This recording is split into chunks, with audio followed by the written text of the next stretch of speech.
Урок номер 67. День хлеба.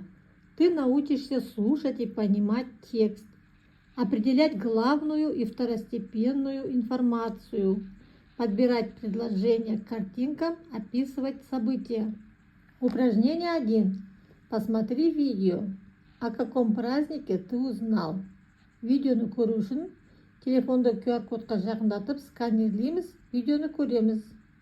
Если вы посмотрели видео, то поняли, да? Из видео мы узнали, что 16 октября – День хлеба.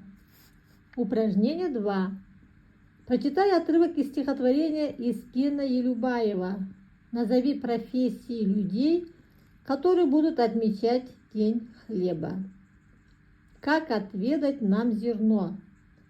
Когда вызреет пшеница, есть ее так не годится.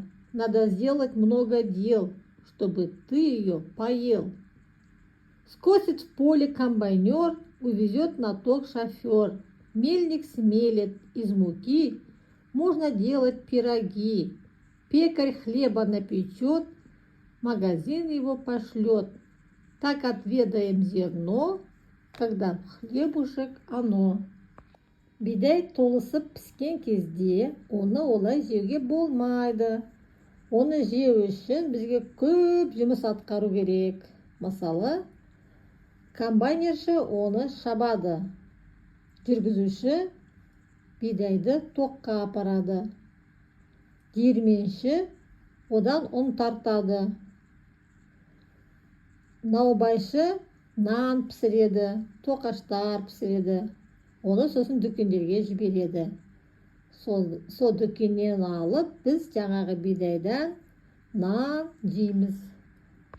Упражнение 3. Подбери к каждой картинке строки из стихотворения. Мына суреттерге жаңағы өлеңнен жолдар тауып сәйкестендіреміз.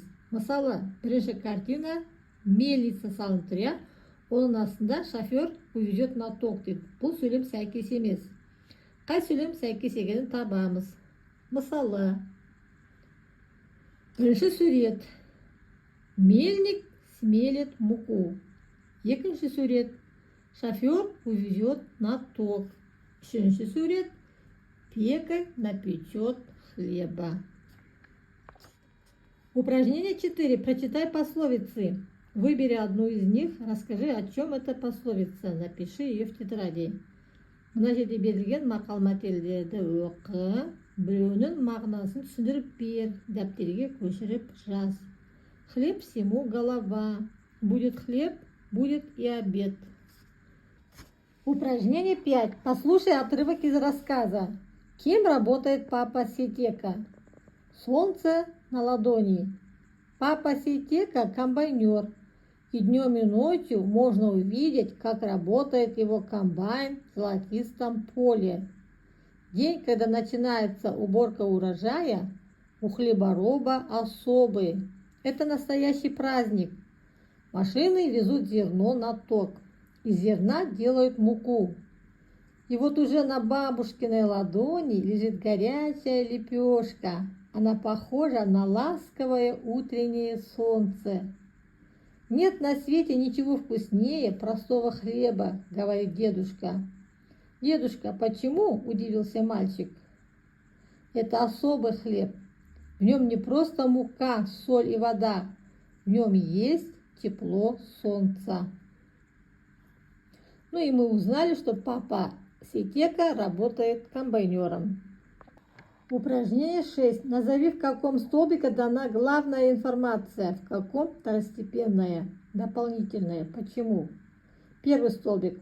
Папа, комбайнер, работает его комбайн, начинается уборка урожая, везут зерно, делают муку, горячая лепешка, особый хлеб. Второй столбик. И днем, и ночью, в золотистом поле, настоящий праздник, на ток, на бабушкиной ладони ласковое утреннее солнце. Я считаю, что в первом столбике дана главная информация, потому что ключевые слова раскрывают основное содержание текста. Упражнение 7. Рассмотрите постер. Расскажите, что делают из муки, напишите в тетради.